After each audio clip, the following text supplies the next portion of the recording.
Shalom saudara yang dikasihi Tuhan.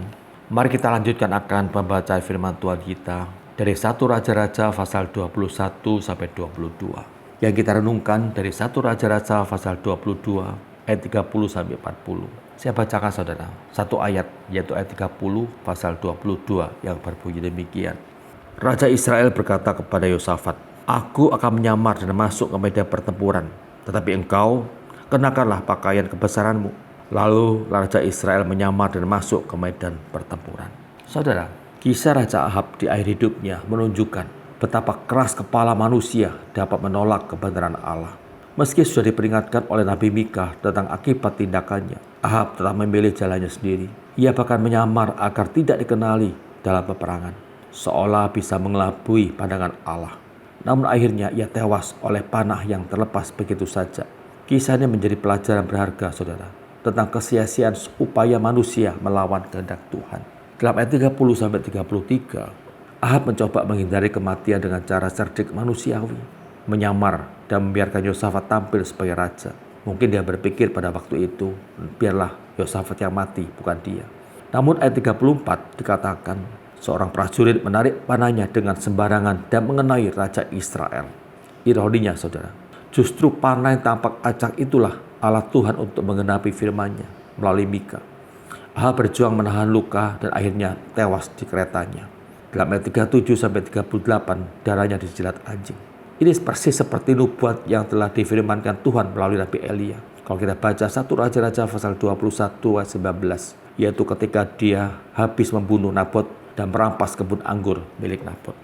Saudara, masalah utama Ahab bukanlah perang atau musuh di medan laga, melainkan pemberontakan hatinya terhadap firman Allah. Ia memilih mendengarkan nabi-nabi palsu yang berkata manis daripada suara kebenaran yang menegur.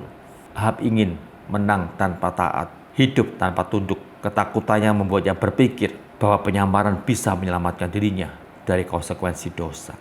Saudara, sebetulnya bisa diselesaikan oleh Ahab adalah, yaitu jalan keluarnya. Dia bertobat dan taat pada kehendak Tuhan. Tuhan tidak menolak orang berdosa, saudara, yang mau kembali kepadanya. Namun Ahab memilih jalan licik daripada jalan iman. Bila ia berserah dan taat pada peringatan Allah, niscaya hidupnya akan diselamatkan. Ketaatan kepada firman jauh lebih kuat daripada strategi manusia, sebab tidak ada penyamaran yang bisa menyembunyikan hati manusia dari pandangan Tuhan. Ibrani 4 ayat 13 saudara. Kita ambil contoh, seorang anak kecil bersembunyi di balik tirai setelah memecahkan vas di ruang tamu. Ia berpikir ibunya tidak akan menemukannya. Padahal kaki kecilnya terlihat jelas di bawah tirai. Seringkali kita pun bertindak seperti anak itu. Berusaha menutupi kesalahan kita dengan tirai kepintaran, alasan, atau penampilan rohani. Namun Tuhan melihat sampai ke dasar hati kita. Sembunyi tidak pernah menjadi solusi, saudara. Hanya kejujuran dan pertobatan yang memulihkan hubungan kita dengan Allah. Saudara dikasihi Tuhan, kita belajar bahwa kecerdikan tanpa ketaatan adalah kebutuhan rohani. Dunia mungkin memuji strategi Ahab, tapi Tuhan melihat hati yang melawan.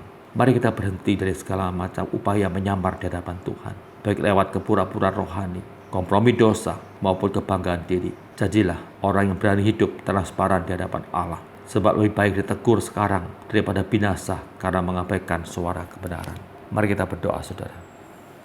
Tuhan, ampunilah kami bila seringkali kami mencoba menyembunyikan dosa dan menolak kebenaran-Mu. Ajarlah kami untuk tunduk, jujur, dan berani mengakui kelemahan kami di hadapan-Mu ya Tuhan. Tolong kami agar tidak hidup dalam penyamaran, tetapi berjalan dalam terang-Mu setiap hari. Dalam nama Tuhan Yesus kami berdoa. Amin. Tuhan memberkati saudara sekalian. Immanuel.